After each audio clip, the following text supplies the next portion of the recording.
بسم اللہ الرحمن الرحیم۔ آج ایک حدیث پاک پڑھی جس کا مطالعہ کیا، ریاض الصالحین میں اس حدیث کو پڑھا، سوچا آپ کو بھی سنا دوں۔ بڑی عجیب عبرت والی حدیث ہے۔ اللہ کے نبی صلی اللہ علیہ وسلم کے فرمان، 1400 سال پہلے اللہ کے نبی اس امت کی ایسی رہنمائی فرما کر گئے، قسم خدائے پاک کی اگر ہم اپنے نبی کے فرمانوں پر، فرامین پر، اپنے نبی کے بول پر، اپنے نبی کی احادیث پر اگر ہم عمل کرنے والے بن جائیں، ہماری زندگی بھی کامیاب اور آخرت کی زندگی بھی کامیاب، دنیا بھی کامیاب، آخرت بھی کامیاب۔ دیکھیں حدیث کیا ہے۔ اللہ کے نبی صلی اللہ علیہ وسلم فرماتے ہیں، لا تزول قدم ابن آدم حتی یسأل عن خمس۔ اللہ کے نبی صلی اللہ علیہ وسلم فرماتے ہیں کہ قیامت کے دن ہر آدمی کے، ہر انسان کے حساب کی جگہ سے قدم اس وقت تک نہیں ہٹ سکتے جب تک کہ 5 چیزوں کے بارے میں اسے سوال نہ کیا جائے اور اس کا جواب وہ ٹھیک طور پر نہ دے دیں۔ 5 چیزوں کے بارے میں سوال کیا جائے گا اور ہر ایک کا جواب جب تک ٹھیک طور پر نہ دے دیا جائے، حساب کی جگہ سے ہٹنا نہیں ہوگا۔ کون سی چیزیں 5؟ اللہ کے نبی صلی اللہ علیہ وسلم نے فرمایا، سب سے پہلی عن عمرہ فیما افنا۔ اللہ کے نبی فرماتے ہیں کہ سب سے پہلا جو سوال ہوگا وہ یہ ہوگا کہ ہم نے تمہیں زندگی عطا فرمائی تھی، ہم نے تمہیں عمر عطا فرمائی تھی، اس زندگی کو کس کام میں صرف کیا، کہاں زندگی کے اوقات گزارے، زندگی کے ٹائم کہاں گزارے۔ آج ہم دیکھیں اپنا ٹائم کہاں گزار رہے ہیں، ذرا اپنا تصور کریں، اس حدیث پاک کو تصور کر کے ہم اپنے ٹائم کو قیمتی بنائیں۔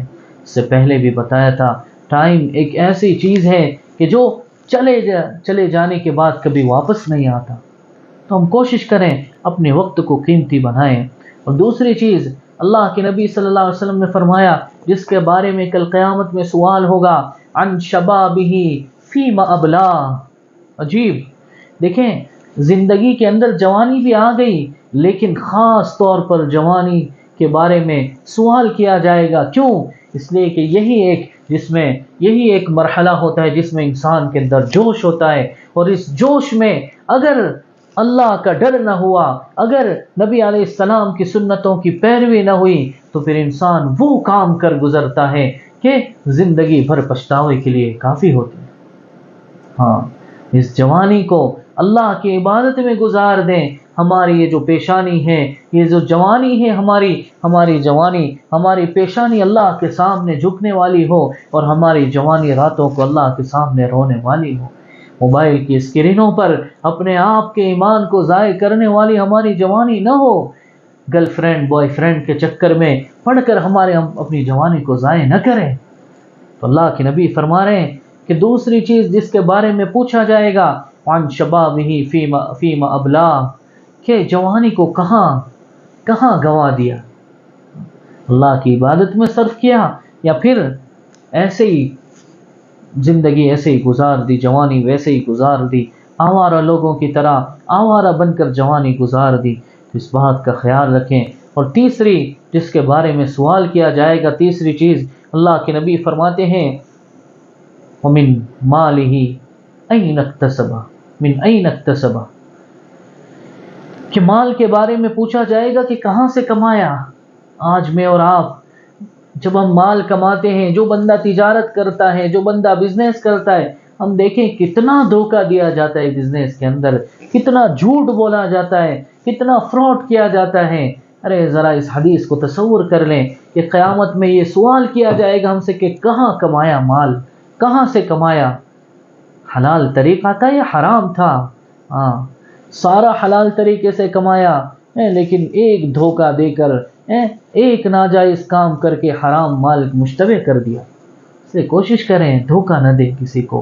ہاں، 10 دکانیں کھولیں، کوئی حرج نہیں، کمائے دنیا، خوب کمائیں، کون منع کرتا ہے، لیکن شراب کا کاروبار نہ کریں، سود کا کاروبار نہ کریں، دھوکہ دہی نہ کریں، جھوٹ نہ بولیں، کسی کو دھوکہ نہ دیں۔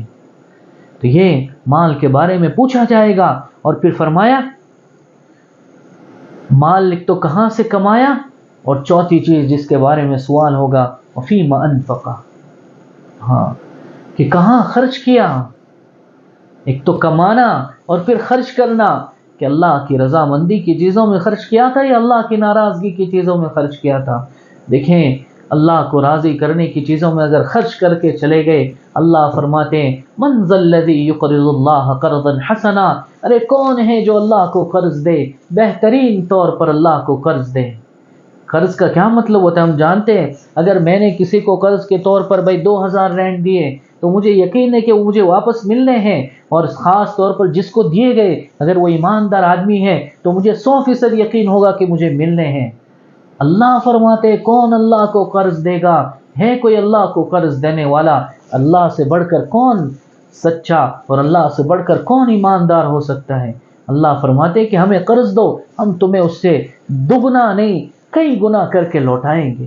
آج اگر اللہ نے مجھے مال دیا، آپ کو مال دیا، آپ اللہ کی بینک میں جمع کرایا کریں، تھوڑا بہت غریبوں پر تقسیم کر دیں، کسی یتیم پر تقسیم کر دیں، کسی طالب علم کی پڑھائی میں اس کی مدد کر دیا کریں، یہ بہترین مصرف ہیں۔ مدارس میں کچھ دے دیا کریں، غریبوں کو کچھ دے دیا کریں، بہترین اللہ کے نبی صلی اللہ علیہ وسلم نے بتایا بہترین ہے یہ خرچ کرنے کی یہ جگہ بہترین ہے۔ تو اللہ کے نبی صلی اللہ علیہ وسلم بتا رہے ہیں کیا کہ یہ چیزیں ہیں کہ جہاں سے مال کہاں خرچ کیا اس کے بارے میں پوچھا جائے گا۔ اور آخری جو چیز جس کے بارے میں پوچھا جائے گا، وَمَاذَا عَمِلَ فِيمَا عَلِمَ، کہ جو علم تم نے حاصل کیا تھا اس پر کتنا عمل کیا، کیا عمل کیا اس پر؟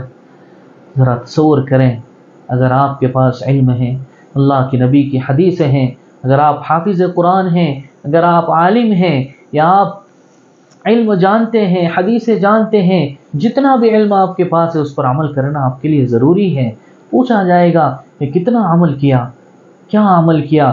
آپ کو جو علم دیا تھا اللہ نے، اللہ تعالیٰ سے دعا ہے اللہ تعالیٰ ہمیں ان چیزوں پر عمل کرنے کی توفیق عطا فرمائے، اور اللہ قیامت کی سختی سے ہماری حفاظت فرمائے۔ صلی اللہ علیہ نبی الامی۔